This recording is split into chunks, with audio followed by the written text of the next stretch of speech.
time. I think it's a relative truth to a certain type of goy, and we have to be aware of that there's a duality in everything, and even in Jews.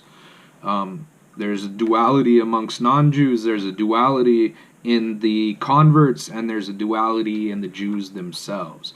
So we have to know that, we have to embrace that, and there is also a duality inside of ourselves as every human being. If they're honest with themselves and they're objective in the truth, they will admit that there is a war that is happening inside of them, and that war is to whether or not to be selfish or whether or not to be considerate of other people. And you can say it's sin against righteousness, the Yetzer Hara against the Yetzer Tov. You can label it any way you want. And I'm going to end with this last story, a Hasidic Shemaisa about Reb Shmuel Munkes. It was the leading Talmud of the Alter Rebbe.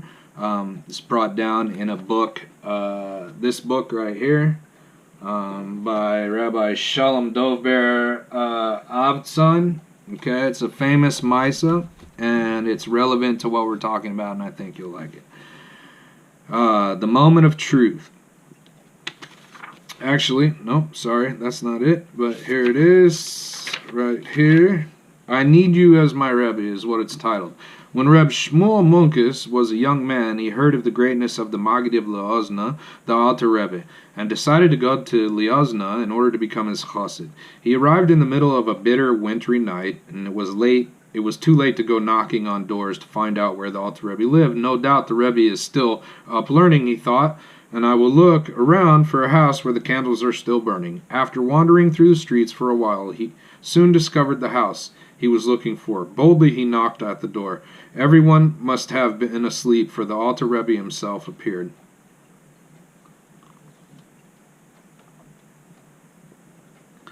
What do you want? The Rebbe asked. I wish to warm up and to sleep here, Reb Shmuel replied. Surely there are other houses where you can go to warm yourself and rest, said the Rebbe. Isn't this also a Jewish house? Asked Reb Shmuel, as if asking by way of a hint. Do I have to force my way in? If you force your way in, the goy will chase you out, the Alter Rebbe answered. Oi, Rebbe, Reb Shmuel cried. My goy is much stronger. The Alter Rebbe smiled and escorted him in, and so the extraordinary and close relationship between Rebbe and Chassid began.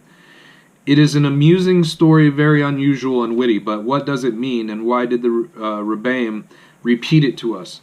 Why was the Alter Rebbe, whose meticulous attention to every detail of halacha is exemplary, appear to be so inhospitable to a stranger in the middle of the night? Is it not welcoming guests greater than receiving the divine presence, the Shekhinah? It is unthinkable that the Alter Rebbe was being rude, nor can we dare to imagine that he was just playing with Reb Shmuel or saying Devarim B'Telim, empty words. The following explanation has been offered by the Rebbe in a Farbrengen. When Reb Shmuel was outside in the dark, he felt that this surely represented a spiritual darkness in which he found himself. Therefore he sought a place of refuge, a Jewish home in which he would find light, and so he came to the house of the Alter Rebbe. As soon as the Rebbe opened the door, he recognized Reb Shmuel's great spiritual potential, and that he had already embarked on a lofty spiritual journey of self-improvement. From the Alter Rebbe's first words, he set about helping Reb Shmuel to achieve his goal. Now let's rerun the dialogue. What do you want? The Rebbe asked, as if saying, Is it clear to you why you have come here? Yes, Reb Shmuel replied. I have come to warm myself, i.e., I realize that my previous goals are not sufficient. I feel like I have been stumbling in the darkness, and now I wish to learn from you how to serve Hashem with all my heart. I recognize that from the outside, my many houses appear to be nicer and are more appealing. However, I realize if there is no light inside the house, that is not the place for a Jew. Surely there are other houses where you can warm yourself, the Alter Rebbe replied. Are you prepared for the kind or spiritual exertion that will be required of you? You will not be able to elevate yourself just by being near the Rebbe. If that is your intention, there are other tzaddikim who will welcome you. Here, you will have to work hard on your own. Isn't this a Jewish house? Reb Shmuel replied. If I must, I will force my way in. Yes, Reb Shmuel was saying, That is exactly what I want. I have no desire to go elsewhere. My only desire is to stay with you. I know you can guide me and teach me how to serve Hashem, and I am determined to stay here no matter what. If you force your way in, the Alter Rebbe replied, the goy will throw you out. Not the goy who is the servant of the house, the goy in your heart. Since you have not yet refined yourself completely, and you still perceive yourself and the world as independent entities, that is to some degree independent of Hashem, you will not be able to attain the true light of Torah and true service of Hashem. This is not something that can be achieved by force. The Rebbe's words penetrated Reb Shmuel's heart, and he cried out, Oi, Rebbe, my goy is stronger. We must understand that Reb Shmuel was already an exceptionally accomplished scholar and considered a tzaddik in his own right. He had come to the Alter Rebbe in order to dedicate himself even more to the service of Hashem, and the Alter Rebbe was confronting this head on. Don't think you can rest on your spiritual laurels.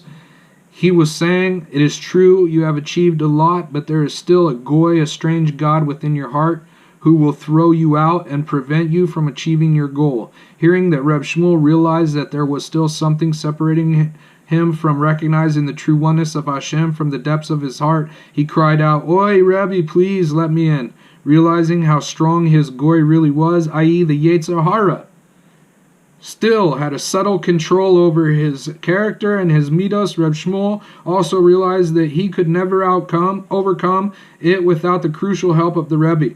Once Reb Shmuel had come to this pivotal conclusion, the Alter Rebbe let him in and agreed to be his teacher. Reb Shmuel had become a chassid. So this is something that I wanted to point out. Two things. As I was reading it, I didn't realize how shaykh it was to what we were talking about. Reb Shmuel was a stranger who came into that place. He was not from that place. He was traveling to that place and came straight to the Alter Rebbe. So this has to do with do not oppress the ger. And what did the Alter Rebbe do? He questioned him. He interrogated him. He did not send him away. Okay? This idea that you have to send Gerim away is bupkis baba maisa. It's not true. Okay? It's not in the halacha. You have to interrogate them, and you have to find out if they have pure motives or not. That's what you have to do. And this was a very important lesson, and this is what the Alter Rebbe was teaching him. And so we learned that the goy inside is the Yetzer Hara for everybody. It's an archetype. Everybody has a goy inside, and especially the convert, and the Jew also has a goy inside. Okay? And that is that we're trapped in klipa. We're trapped in gullahs. And we're covered up in schmutz. And we have to get warm, and we have to get clean, and we have to get lighted up. But we can learn from the Alter Rebbe and his demeanor and his actions and this story what it's going on. And I think it's really cool. It actually is Nogea to Gerim, and the kesher and the connection there that I just discovered is pretty neat. That the fact that Shmuel was a stranger, but he became the #1 Talmud of the Alter Rebbe, and he was a bodkin, he was a clown, but there's amazing stories about him. He's very well known. So this has been the Ger in Parshas Mishpatim.